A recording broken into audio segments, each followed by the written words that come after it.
All right, so welcome to our Retro Wednesdays Season 3 wrap up.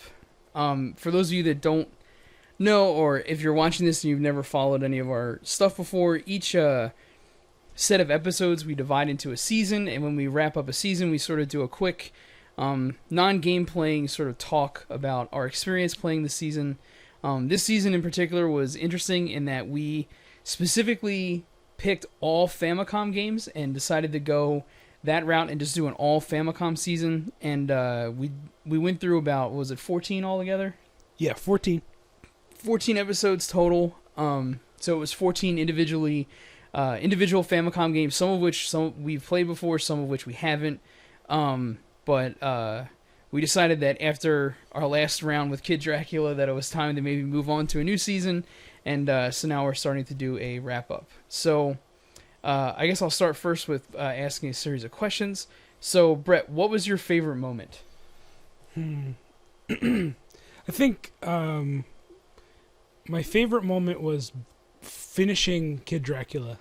Yeah. We were 5 hours in at that point and starting to get a little bit frustrated, a lot of bit frustrated.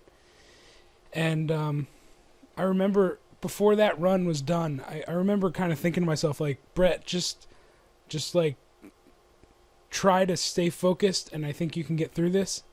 And I was able to do it, and was pretty happy. Although I have to say that I wasn't quite as fulfilled after it was over, because it just felt really tedious. But I'm glad I played through the whole game, and I'm glad I didn't give up, because I was really close to giving up a few times. It's a good answer, yeah. I mean, Kid Dracula would definitely be... I kind of have two.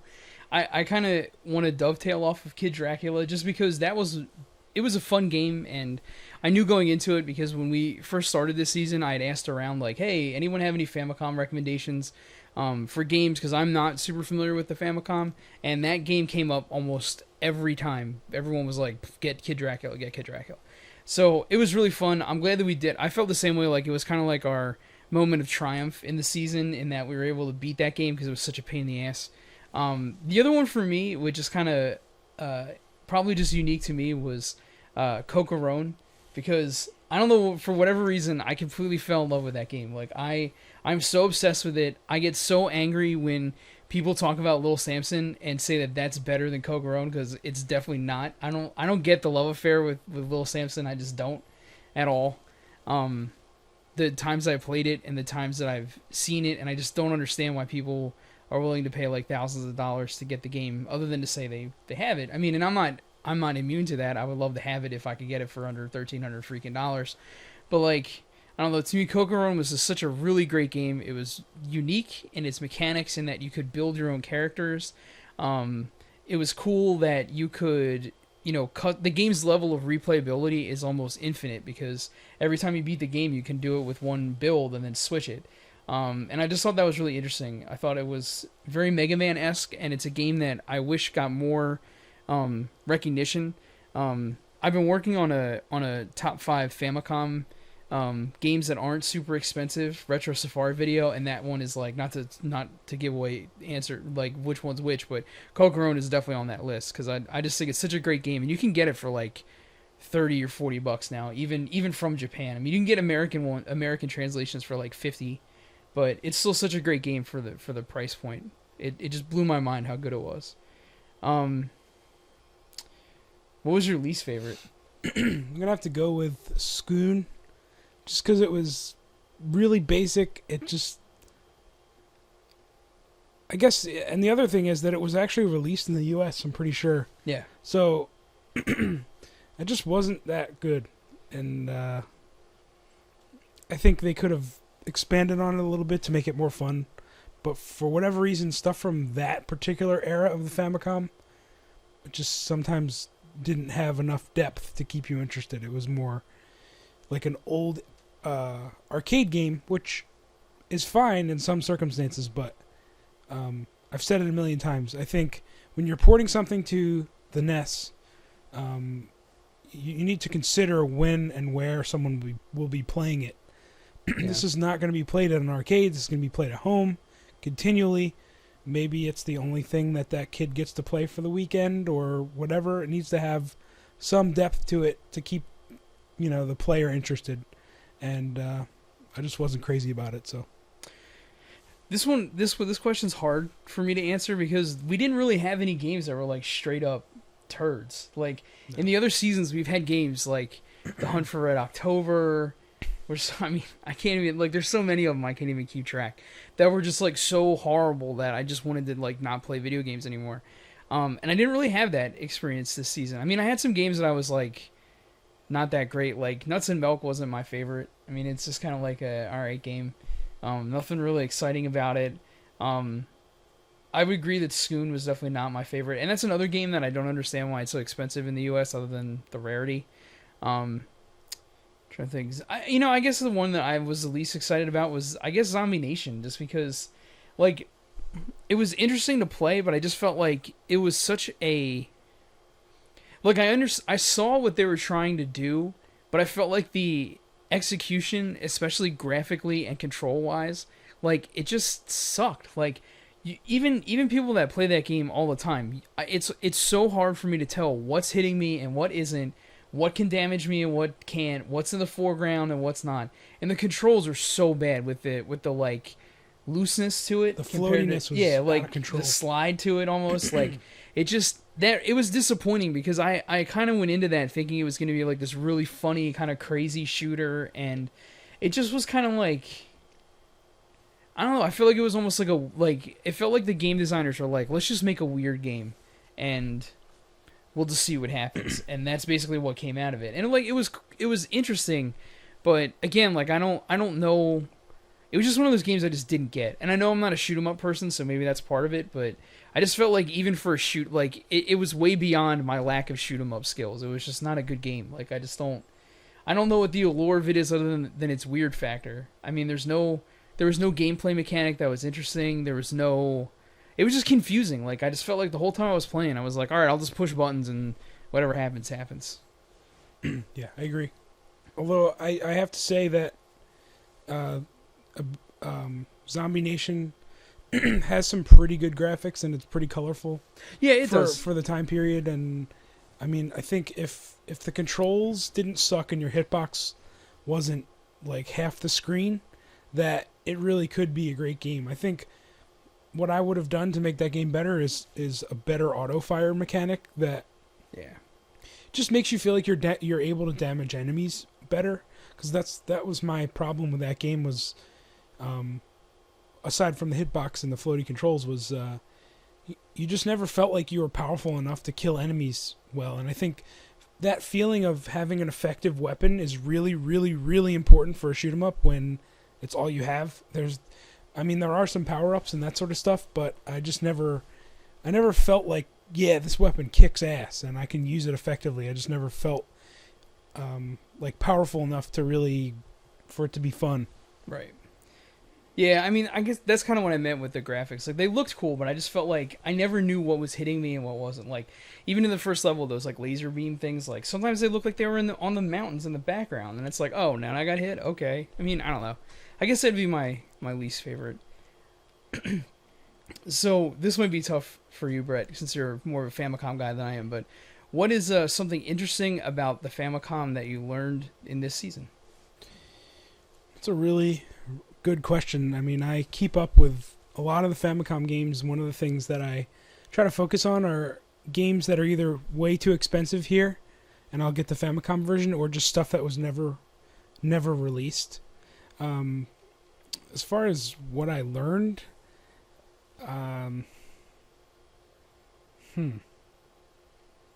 me think about that. All right, and I'll pass it over I mean, to it's you. a little easier for me to answer because, in all truth, like I owned 2 Famicom games before this started, and now I own a whole bunch more, and I have a long list. I think the thing that I learned the most about it was that not in every case, but in a good number of cases, the quality level of Famicom games I find is a little bit better than the NES. I don't know if that's because Nintendo had tighter controls in Japan, or because there were way more developers in the United States, or because the popularity of the NES was so much bigger in the United States that Nintendo was like, let's let everybody make games because we'll make money anyway.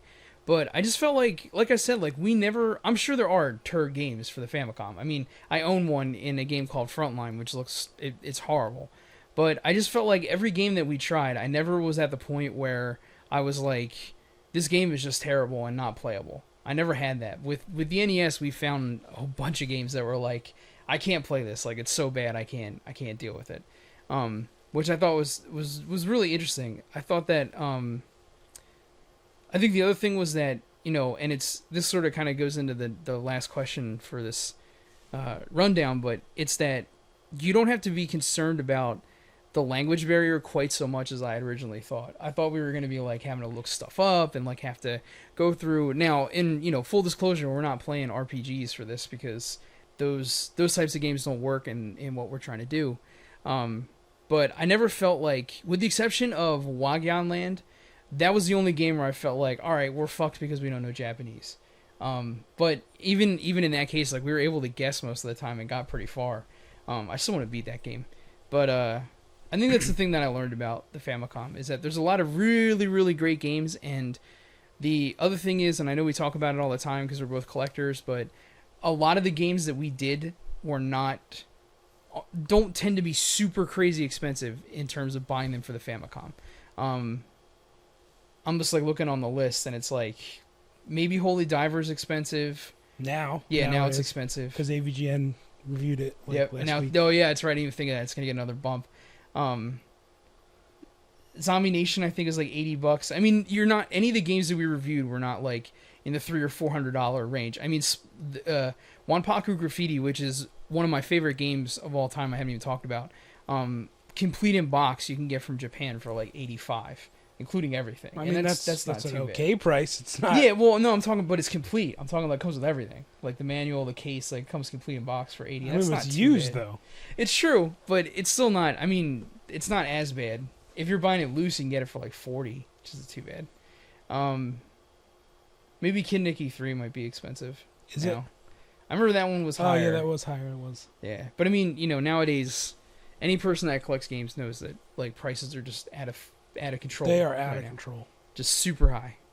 And yeah, I guess our last question that we put together was, what would you? I didn't. Give Oh, I'm mine. sorry. No, go. That's right. Circle back. So I thought of some things. One thing that I learned that sort of says something about the Famicom disk system is that they port there were a lot more games than I thought where they released them for Famicom disk system and then released them for cart later.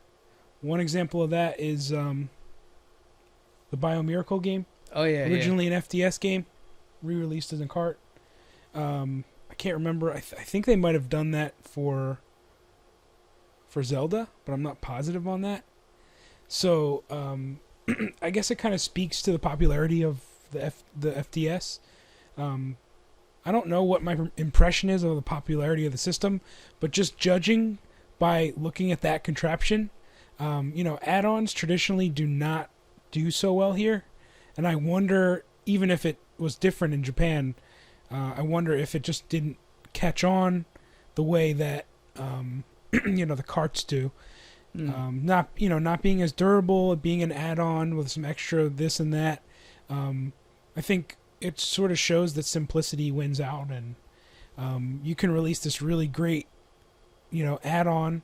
And I imagine the FDS was successful, but what you really need to do is release an all-in-one system that does not require anyone to think about anything. I go to the store and I buy a cart and I stick it in. And I think that those sorts of plug-and-play type things allowed video games to become what they are now, which is a lot more complicated when you think about it. HDMI and 1080p and which resolution do I run it, and online updates and passwords and usernames and all this stuff that is okay now, but didn't really, what may not have worked if they were released initially like that. So how did I wind up here? Just interesting to see, what games ended up being ported for to cart, and why was that done? I imagine it was because, it didn't reach enough people, and they thought let's release it in a cart form. Right. Well, I think it's like the universal truth is that laziness always wins, and I mean that's the reason why, consoles are popular still, because it's like I don't want to have to think about building a gaming PC, and I don't want to have to think about drivers and have to think about all this other stuff that goes into it. I just want to put the disc in and play on a big TV, and that's the reason why consoles are still, big today. I mean, I think that the gap is narrowing, and I think it's interesting that you're seeing like modern, quote unquote, modern consoles are getting like now they're starting to see like more frequent releases, and like even like both Sony and Microsoft have talked about the idea of like, why are we bothering with hardware? Like we should figure out a way to like, make consoles more like PCs, where you can buy upgrades for them if you want, and buy like a video card specifically for your console so you can play newer generation shit if you want to or not. I mean, it's interesting that they've been talking about a lot of that stuff, and like this insane, like, I don't know, I guess I'm getting old, but this whole insanity idea of like Microsoft had talked about it, about using their Azure cloud infrastructure, whatever. I'm explaining this terribly, but basically to be able to use like cloud resources online to like feed your Xbox with better graphics and stuff. So it's like it's actually just basically a stream box, and there's some big machine on the other end that's rendering everything, that has like 8 video cards shoved inside of it, so it runs perfectly and is like super high end, and it's like that's the way to get the game to the excuse me, to the consumer. And I thought that was really interesting, is that you're seeing like a lot of those lines getting blurred now between console and machine or PC. Excuse me. So the last question is, what would you say to someone who might be interested in starting a Famicom collection? I think you kind of touched on this, but basically, don't let the language thing kind of deter you if it does. There are a ton of games. I mean, I think my entire collection of Famicom stuff is all pretty much platformers and things that you can play without knowing a lick of Japanese, and I think it's rewarding to kind of play a game that your like counterpart in Japan would have played, like the Japanese you that may have been on the other side of the world, growing up in the same time as you, experiencing these games for the first time, to see what it would have been like, and to kind of understand that maybe your experience isn't really all that different than a lot of these other people. And when I visited Japan on business, I was talking to some of the people that I was working with who are native Japanese people, and I would have conversations with them about this, Famicom, and they're even called the Famicom generation there, which I really thought was interesting.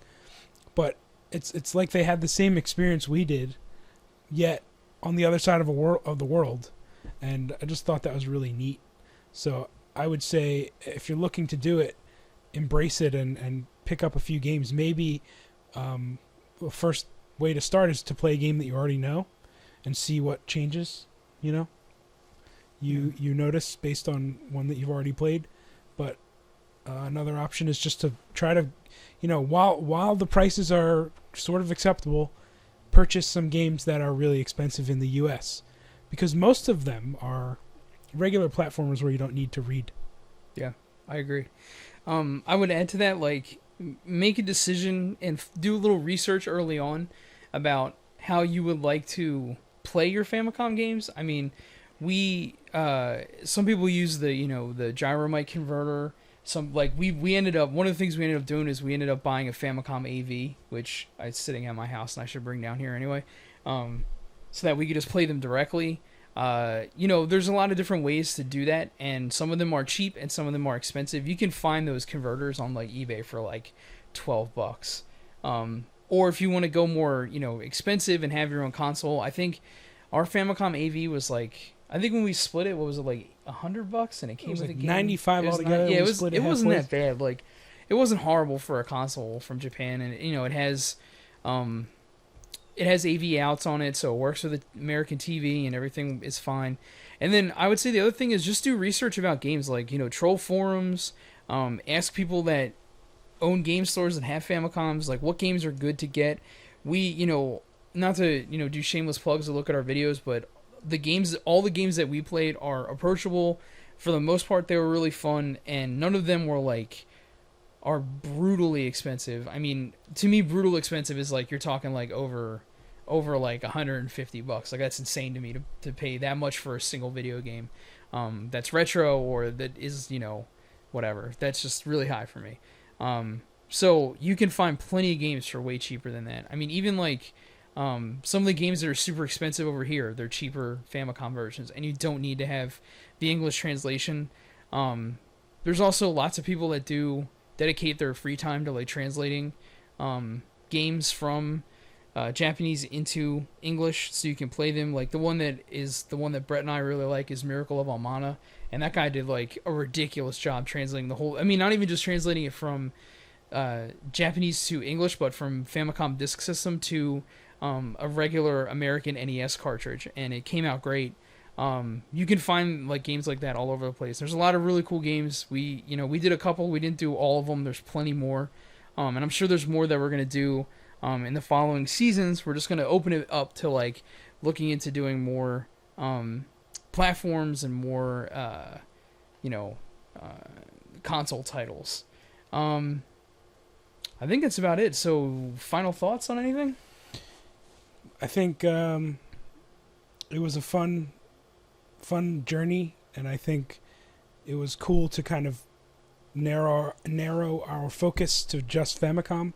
I'm sort of looking forward to being able to branch out a bit, and I'm certainly not Famicom overloaded, but sometimes I sort of want something different, so I'm glad we're moving toward that. And I had a lot of fun, beat a lot of really good games, and glad that I'm, all that money I dropped when I went to Japan, it's finally realizing it's worth by me playing the games. Right. So I'm thankful for that opportunity. Cool.